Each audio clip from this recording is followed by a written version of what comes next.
As páginas da história revelam que mesmo um papa tão poderoso e influente como Gregório o Grande não pôde comandar a obediência universal.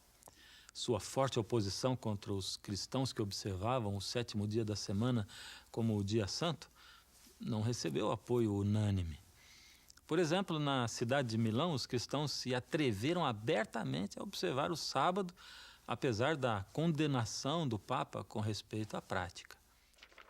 A Igreja de Milão seguiu as igrejas do Oriente, onde, pelo que parece, o sábado era favoravelmente apreciado. Ali, nas igrejas do Oriente, se reuniam no dia do sábado para adorar a Jesus Cristo, o Senhor do sábado. Através dos séculos, a campanha para estabelecer o domingo como substituto do sábado bíblico teve provavelmente pouco sucesso. Porém, essa campanha se intensificou quando uma investida ameaçou causar uma divisão severa entre os ramos oriental e ocidental do cristianismo. Essa investida usou um assalto direto à própria natureza e propósito da observância do sábado. Em que consistiu esse assalto? Consistiu em proibir que os cristãos comessem no sétimo dia, o qual era um jejum obrigatório. Foi um plano anti-judaico que teve sua origem provavelmente com Marcião, um herege do século II que foi expulso da igreja por causa dos seus ensinos distorcidos. Rejeitado pela igreja, ele se tornou um líder da sua própria religião, uma versão popular do cristianismo que se espalhou pela maior parte do mundo romano. Seus seguidores eram conhecidos como marcionitas.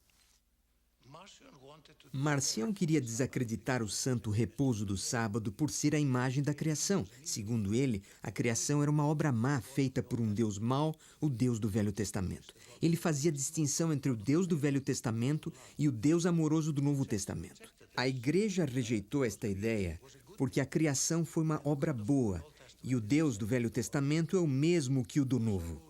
Marcião quis converter o dia de celebração em um dia de lamentação. Foi esta sua intenção ao introduzir o jejum sabático. Embora houvesse condenado a Marcião, a igreja manteve a ideia de jejum sabático para tirar todo o atrativo do sétimo dia. Isto era absolutamente contrário ao que se ensinava no judaísmo. No judaísmo, o sábado era um dia de festa. Além do mais, jejuar no sábado significava quebrar o sábado do santo dia. Portanto, isso foi uma forma de distanciar o cristianismo do judaísmo.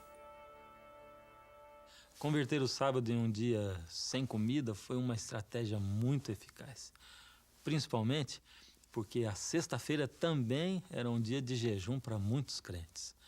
Numa só geração, os jovens cristãos cresceram com uma aversão embutida contra o santo dia do sábado, um dia de jejum e tristeza, correspondentemente contrário à atração do domingo, um dia de celebração e festa. Foi a Igreja Romana que patrocinou o jejum no sábado e a festa no domingo. De fato, no IV século, o Papa Silvestre disse que, na realidade, isso era bom para mostrar desprezo aos judeus. Se o domingo deve ser observado alegremente pelos cristãos devido à ressurreição, então, devido ao sepultamento de Cristo, o sábado deve ser considerado uma maldição dos judeus. Em outras palavras, era ordenado aos cristãos jejuar no sábado para expressar o menosprezo aos judeus, como expressando uma maldição contra eles. Esse espírito anti-judaico não era incomum entre os líderes da igreja cristã naquela época. Mas mesmo assim, essa estratégia anti-sabática teve apenas um sucesso parcial, porque os líderes máximos da igreja se opuseram. Hipólito, um bispo do III século, achava que isso era um grande erro.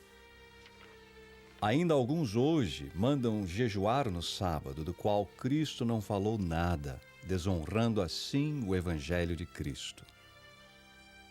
Segundo um registro, Agostinho, um dos padres mais influentes da igreja romana, defendeu os membros da igreja que ignoravam o jejum do sábado. Alguns jejuam no sábado, outros não.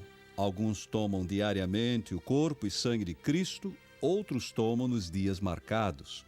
Com respeito a estas e outras observâncias variáveis que podem ser cumpridas em qualquer lugar, tem-se a liberdade de cumpri-las ou não, baseado na escolha própria. E não há regra melhor para o cristão sábio e sério do que se ajustar à prática que ele achar sendo prevalente na igreja onde quer que ele assista. Para tal costume, se não for claramente contrário à fé ou à moral sensata, deve ser acatado como algo indiferente. No final, os líderes romanos alcançaram êxito em impor o jejum do sábado sobre os seus seguidores no mundo cristão ocidental. Porém, não se pode dizer o mesmo no tocante ao que aconteceu no Oriente, onde a influência ortodoxa era muito forte. Houve resistência do cristianismo oriental e a visão do sábado era muito diferente nesse meio. O jejum sabático não tem sentido para os ortodoxos, porque o sábado é um dia que marca a conclusão da criação e a consumação da redenção. De maneira que o sábado é um dia de celebração dupla e jamais pode ser ligado ao jejum ou lamento. O palco estava agora montado para uma grande batalha que duraria por muitos séculos.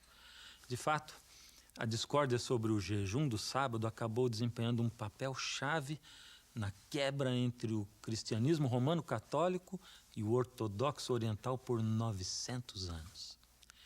Mas a continuação de toda essa história dramática nós veremos quando voltarmos com o 6º programa da série O Sétimo Dia.